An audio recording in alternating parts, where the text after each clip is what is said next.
Just hours after a 2-hour phone call with Russian President Vladimir Putin, Donald Trump's tone on the Ukraine war took a notable turn.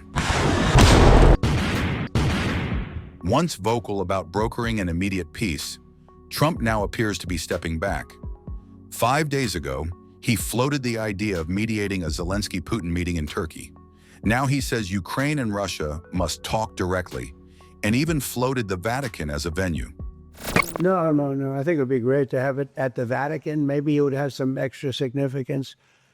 And I saw that it was discussed yesterday, so I thought, and people told me that they'd be honored to do it. I would imagine they would be. So, no, I think it would be maybe helpful. There's tremendous bitterness, anger, and I think maybe that could help some of that anger. So having it at the Vatican would be, in Rome, would be I think it would be a great idea. Thank you. Did you ask President Putin to meet with you? About what? About Ukraine. Yeah, of course I did. I talked to him about it. I said, when are we going to end this, Vladimir? I know him for a long time now. I said, when are we going to end this bloodshed, this bloodbath? It's a bloodbath. And I do believe he wants to end it.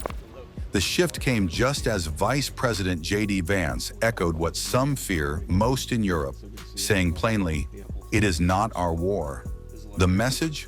Unless Russia moves toward peace, the U.S. may withdraw support. This is exactly what the Kremlin has long wanted. A rollback of U.S. engagement without needing to concede anything. For over 3 years, Russian state media has framed the conflict as a battle not just with Ukraine, but with all of NATO. Trump hinted at options, possibly imposing secondary sanctions on nations buying Russian oil. But that would risk fresh tensions with China and India.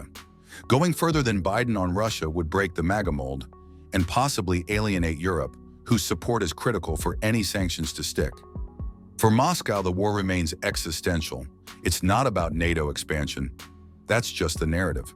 For Putin, it's about asserting dominance over Russia's historic sphere of influence.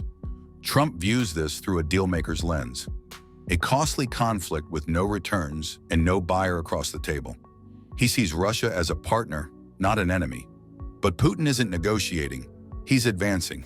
У мене сьогодні було 2 дзвінка з президентом Трампом в різних форматах. Перший дзвінок був, ми з ним проговорили про те, що дуже важливо для України. Це припинення вогню, це, в принципі, безумовні речі, які ми обговорювали і в Стамбулі, і постійно до цього. Друге, це готовність Сполучених Штатів Америки піти до більш серйозних кроків, санкційних кроків, і я дуже його попросив подумати про це і застосувати, якщо Росія не буде підтримувати припинення вогню і не захоче закінчити цю війну. Третє. At best, this phone call opens a window, a chance for diplomacy to gain ground.